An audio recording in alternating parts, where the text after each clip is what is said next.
Hello বন্ধুরা, আমি Sudip and welcome to filmy detect. আজকে আমরা দুটো হিন্দি সিনেমা নিয়ে কথা বলবো। একটা হচ্ছে গ্রাউন্ড জিরো, যেটা থিয়েটারে রিলিজ করেছে, এবং একটা ওটিটিতে রিলিজ করা সিনেমা যেটার নাম হচ্ছে জুয়েল চোর। তো এই দুটো সিনেমা আমার কেমন লাগলো, প্রথমে গ্রাউন্ড জিরো নিয়ে কথা বলি। বিকজ এই সিনেমাটা যে সময়ে রিলিজ করেছে সেই সময় আমরা জানি গোটা ভারতবর্ষে কী হচ্ছে, মানুষের মনের পরিস্থিতি কি, রিসেন্ট যে ঘটনাগুলো ঘটছে তার উপর বেশ করে মানুষের মধ্যে যে একটা রাগ জন্মাচ্ছে, একটা ক্ষোভ জন্মাচ্ছে, এবং সেগুলোর কি উত্তর আছে প্রত্যুত্তর আছে সেটা গভর্নমেন্টের উপরই থাক।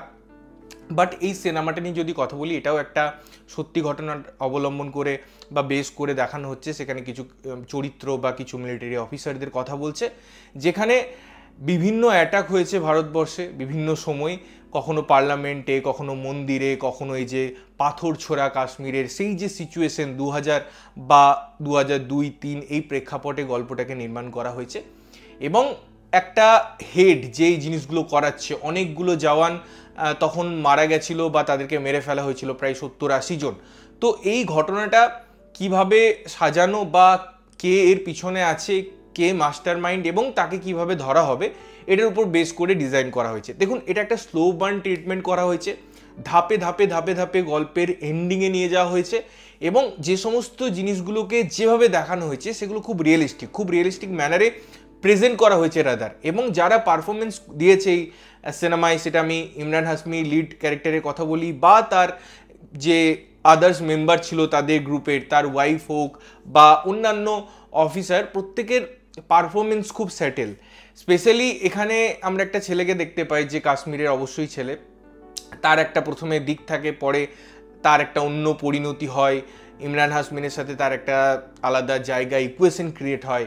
তো ওই ছেলেটা যেভাবে নাড়া দেয় সিনেমাটায়, সেটা কিন্তু দারুণ। মানে তাদের যে স্টেটমেন্টগুলো আছে, যে কাশ্মীরের জমিও আমাদের, এখানের মানুষরাও আমাদের, এই স্টেটমেন্টগুলোকে এমনভাবে নিয়ে আসা হয়েছে, যেভাবে প্রধানমন্ত্রী যাওয়ার সময় কাশ্মীরে যেভাবে ডিজাইন করা হয়েছে, প্রত্যেকটা জিনিস, ইনভেস্টিগেশন প্রসেস বা যেভাবে এনকোয়ারিগুলো করা হচ্ছে, তো পুরো ট্রিটমেন্টটা আমার মনে হয় খুব ভালোভাবে ডিজাইন করা হয়েছে। যেভাবে পুরো জায়গাগুলো দেখিয়েছে, তারা শিফট করেছে, সিচুয়েশনাল সেখানে জিনিসপত্র অ্যাড করেছে, আমার মনে হয় খুব ভালো একটা সিনেমা তৈরি হয়েছে।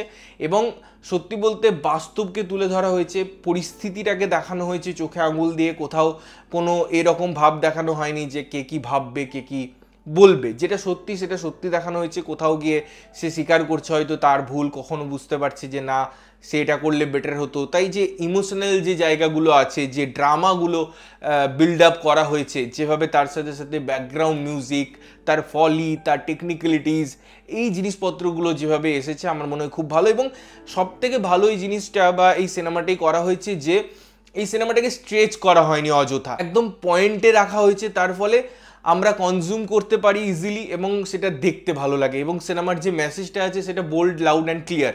সেটা দেখার জন্য আমার মনে হয় অবশ্যই এই সিনেমাটা দেখা উচিত। তোমরা অবশ্যই এই সিনেমাটা দেখো। এবারে যদি জুয়েল চোর নিয়ে কথা বলি, মানে একটা বরবাদ সিনেমা। আমাকে একসাথে রিভিউ করে দিতে হচ্ছে, বিকজ দুটো সিনেমা দেখেছি, আবার আলাদা করে করব, তার থেকে ভালো একটাতেই বলে দিই। কারণ এই সিনেমাটা নিয়ে বিশেষ কিছু বলার নেই, খুবই খাজা একটা সিনেমা।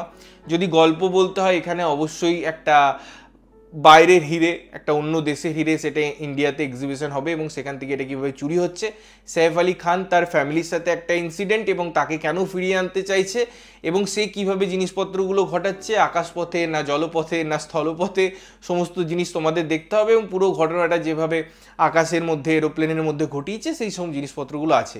এবারে এই সিনেমাটা অবশ্যই রেস থেকে অনেক ইন্সপায়ার্ড, কখনো বান্টি আর বাবলি বা ধুম, এই কোনো সিনেমাকে ছাড়েনি। সব সিনেমার আপনি রেফারেন্স খুঁজে পাবেন। লাস্টে গিয়েও যেভাবে জিনিসটাকে ক্লোজ দেওয়া হয় সিনেমাটার, যে পুলিশ ইন্সপেক্টর চলে গেছে, ভিড়ের মধ্যে তারা গায়েব হয়ে যায়, তো এই ধরনের লুচ্চামো রাখা হয়েছে এই সিনেমাটায়। ওভারঅল আমার সিনেমাটা একদম ভালো লাগেনি। গল্পের বাইন্ডিংয়ের ক্ষেত্রে হোক, একটা মহিলা ক্যারেক্টারকে যখন আমি দেখাচ্ছি, তার মধ্যে ওই সেই একই জিনিস, আপনি নাইট ম্যানেজার দেখে নিন, সেখানেও সেম জিনিসপত্র থাকে।